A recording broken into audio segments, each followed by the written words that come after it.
Spurning, hinn sanni Guð til? Svar, fyrsti punktur, já. Og Guð sannur. 1 Jóhannesarbréf 5:20. Við vitum einnig að sonur Guðs kominn og hefur gefið okkur skilning, svo að við þekkjum hinn sanna. Og við erum í hinum sanna, í syni hans Jesú Kristi. Hann hinn sanni Guð og eilíft líf.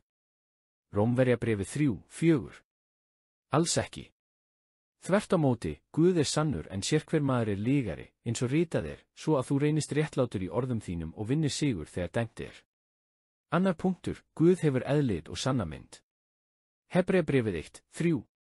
Hann endurspeglun dýrðar Guðs og nákvæm mynd af eðli hans og heldur öllu uppi með mætti orðsins. Eftir að hann hafði hreinsað syndir okkar, settist hann við hægri hönd hins háa á himnum. 1 Jóhannesarbréf 3:2. Elsku vinir, við erum nú börn Guðs, en enn hefur ekki komið í ljós hvað við munum verða. En við vitum að þegar hann birtist, munum við verða honum lík, því við munum sjá hann eins og hann Þriðji punktur, Guð hefur sína eigin mynd. 1 Mósebók 1:27. Og Guð skapaði mannin í sinni eigin mynd, í mynd Guðs skapaði hann skapaði karl og konu. Fjórði punktur, Guð lifandi og sannur. Jeremía 10:10.